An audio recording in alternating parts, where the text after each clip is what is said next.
All right, y'all, we're back. TJ with Fake It or Make It. This is vlog entry number 3. So I have some hard maple prepped up with a couple of coats of True Oil on. I have 2 blanks. They're bigger than my walnut blank by quite a bit. So maybe if I have a little bit more room to work and kind of spread out and not so cramped up, that'll make a difference. But what I wanted to do was show y'all the problem that I've been having. I've got this Sherlock Holmes device here. Jeez, it looks like a tomcat scratching post. It looks like a rabid bobcat went to town on this thing. A blind rabid bobcat. Yeah, it's just, man, I couldn't stay inside, stay in the lines. I mean, it's embarrassing. I mean, it really is. I mean, I even though I'm still like extremely new at this, it's still pretty ridiculous. You would think the average person thinks that as an adult, if you get a coloring book and somebody gives you some crayons, they say, hey, color inside the lines. Do not get outside the lines, follow inside the lines, that you would be able to do that with no problem. Well, as an artist of sorts and somebody that's kind of done other things that require me to work with my hands and stuff like that, I figured, hell, this shouldn't be a problem.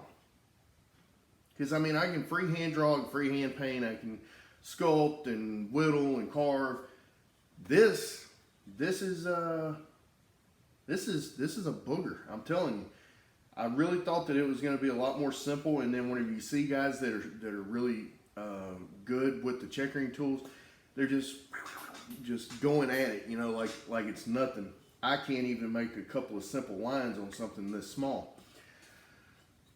So now that you see what that looks like, I had the idea after I wrapped up recording the vlog 2 that if I get a magnifying glass that y'all might be able to see exactly what's going on here. So I figured that I would try maple because it's just got really straight grain, nothing gnarly on it. It's just plain grain, hard maple, nothing to it.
All right, here we are.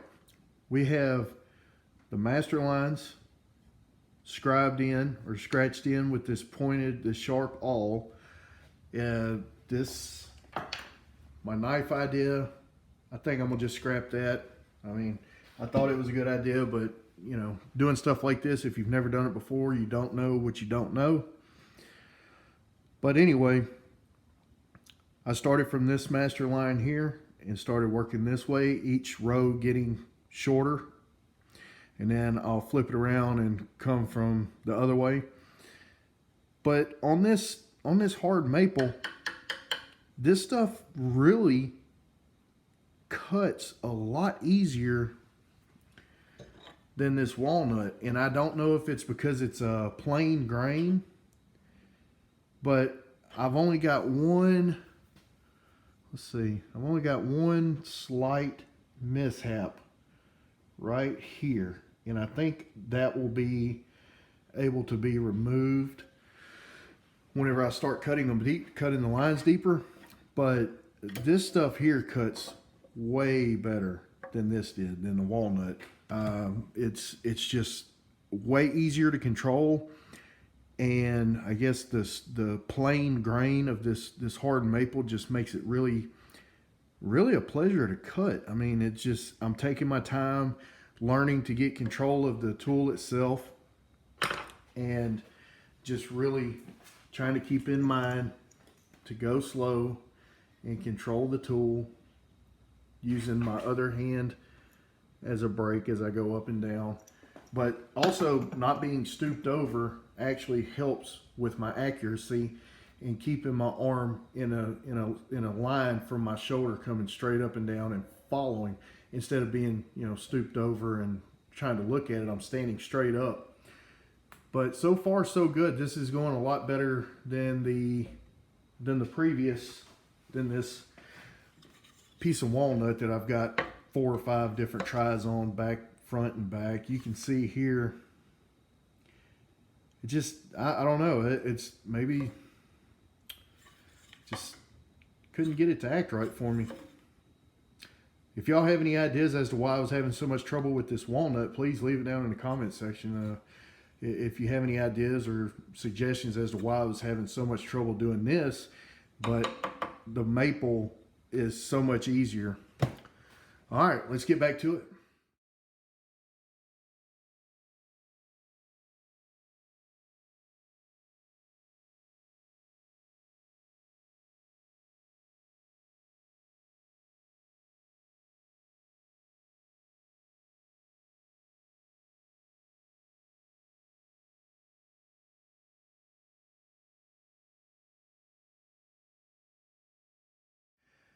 I've got one little wobble here and one little wobble here.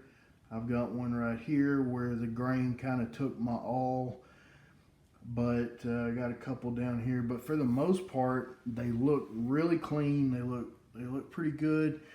I'm optimistic about the way this is coming out. I hope that it continues to go well.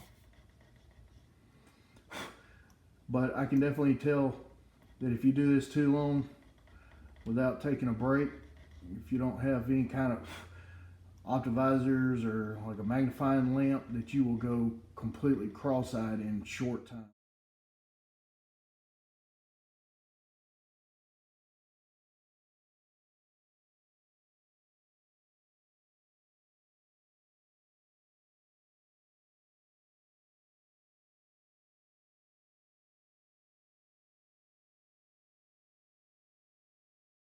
Where we're at now is I have all of my lines laid out going one direction from pretty much border to border, following one direction of master line.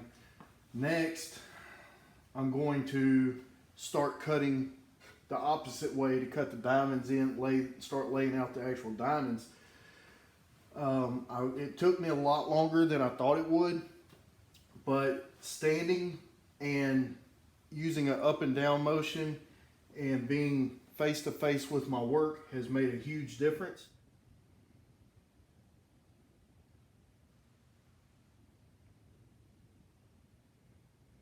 You can see down here at the bottom, right there, I had had a little mess up, screwed up right there, lost track of where I was. There's one right there. You can see some of the dents that I should have removed out of the wood so I had a pristine surface.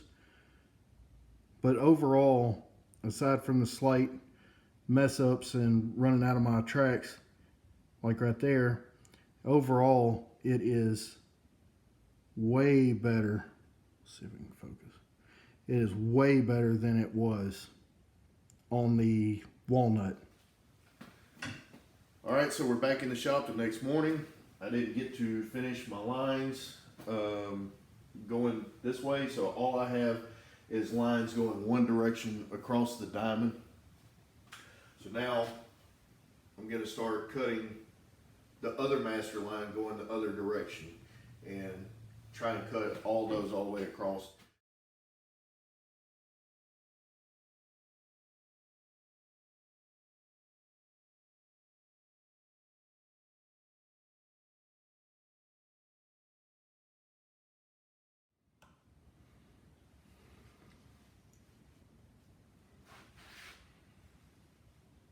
It's not stupid if it works.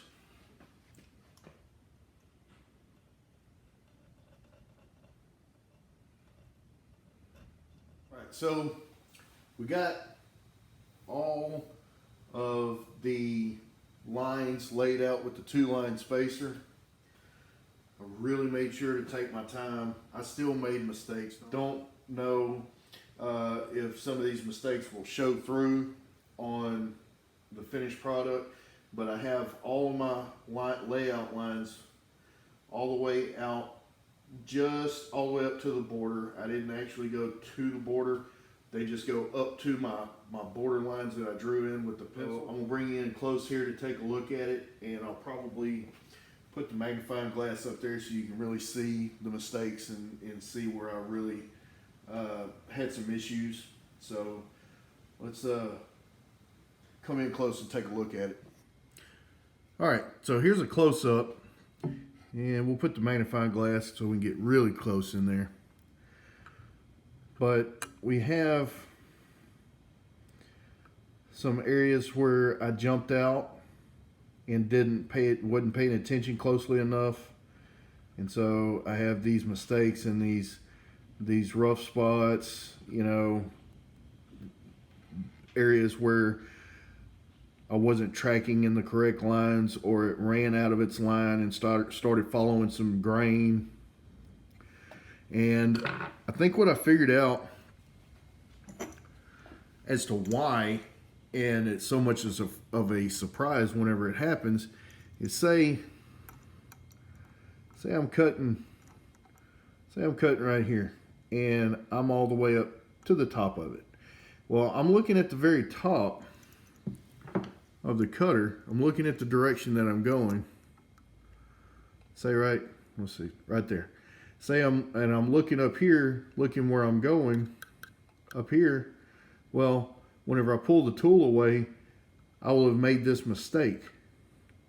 And you can't see it because you're blind to it due to the fact that the handle is in line with what you're doing. So I can kind of see where those wire loop cutters with that leave that area exposed, and it comes to a point up here, and so you could actually see the line instead of having this handle in the way. But I like the way this handle feels when I'm using it, but I do need to start paying more attention and only cutting a little ways and then checking to make sure that I'm still tracking in the correct line, because you start cutting and cutting and cutting and cutting, next thing you know, you're way off and you never knew any better because you didn't stop to look. So I think that's something I'm gonna have to get in a better habit of paying attention to. But overall, these are far better than the ones I did on my first piece, the first 2-3 attempts. These cut really cleanly. They turned out pretty nice. There is some bad mistakes, but I feel a lot better having made progress with this piece.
Okay, so after spending hours and hours on this, I figure I'll go ahead and wrap this episode up, and then we'll pick up again after I get to maximum depth. What I have here is I've got all my layout lines with the 2-line spacer, and now I'm going in with the 90-degree pointer, this on the pull stroke, and I'm going in and I'm cutting my checkers, and I'm going back and forth until I get a nice point up on top of the little checkers there, and I'm checking against it and looking down the side of it, and if I see shiny specks, wherever I see those shiny specks, that means that there's still a flat top on top of the checker.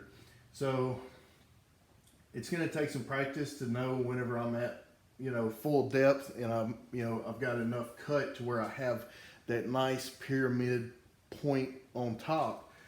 There's a couple of places like up here at the top that I looked at it under a magnifying glass, and it looks pretty good, and it's got a nice texture to it. But I still got a long ways to go, and this process takes a lot longer than I ever would have imagined. I don't know what I had in my head as far as a timeline of what something like this would take. But I imagine you don't want to go too fast with stuff like this. It's one of those things that, if you go fast, I did start going fast in some spots, and it's absolutely evident where I started trying to rush through the process because I was getting tired. The best thing to do with something like this, in my opinion, is I got tired, so I took a break. I come back out here and put a few more hours into it. I changed my light source to this thing here.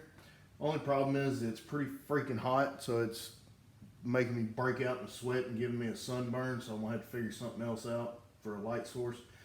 But I think it's going pretty good. I'm going to have some mistakes present in here, and I'm just going to chalk this up to once I get it finished, I think I'll be able to call that a successful first try, whereas my first couple of attempts I didn't even get to the point to where I could use the 90-degree cutter to start cutting in the checkers. I didn't even get past the line spacer. So I feel like this is going to be, even though it'll be flawed and have several mistakes in it, it will be to completion, and then the next one, hopefully it'll be better, and I'll have a better idea of what I need to do. So I'm going to take you down and give you a close-up of what I got going on right now. So as you can see, up here at the top, at the very tip top, I have some decent checkers. They're starting to point up. They have, whenever I look to the side, I could see little bitty tiny specks where they're not all the way to a perfect point. Down here, you see these little squiggly lines right there. I'm gonna have to chase them back the other direction. And so it's what I've been doing is just going one direction and then turning around and going back the other direction, just so I don't cut one way just way too deep. Kind of like right there, I got a little carried away, went too deep, and then this line kind of did its own thing. I've got a mess up right here. Of course, this all right here just got completely screwed up. I got some overruns. I got some double lines, some other crap down here, but like out here in the open field, I got some good stuff going on. And right here, this one is too fat. So there was something got off on my spacing. But I do have a few things in here to be proud of, and whenever I get done, I think it'll look not terrible, but for like a first grader or something. Okay, so that's it, y'all. That's where I'm at with this Gunstock Checkering business. It's really tiring and really exhausting because I'm having to focus so hard on it, and if my mind drifts for just a second, then I make boo-boos that are clearly evident on this blank here that I'm working on. But so far, I like the process. I like doing this. For whatever reason, it's tedious and a lot of work, but I feel like this is something that I could get into, and I feel like I want to incorporate this in some of my other woodworking projects, and I think it'll be pretty cool. I don't foresee myself doing any high-end gun stocks anytime soon, like I've said earlier, but for my own little projects here in the shop, I think it's a cool thing, and another trick that I could put in my back pocket and use it on some things that really don't matter. It surely won't be an expensive gun stock. So here it is. Learning how to checker. This is how ugly it can be, or at least how ugly it is for me. I hope y'all are enjoying the series. I hope that y'all come back and see the rest of the videos. If you want to see whenever I post new videos, hit the little bell for notifications. If you like what I'm doing, go ahead and hit that like button and subscribe to my channel. I'd really, really appreciate it. If y'all have any tips, tricks, or ideas, or anything that I'm missing or doing wrong, please also leave that in the comment section. I'd be just more than grateful to hear about it, because like I said, I can take all the help I could possibly get. So y'all have a Merry Christmas, be safe, and y'all come back now.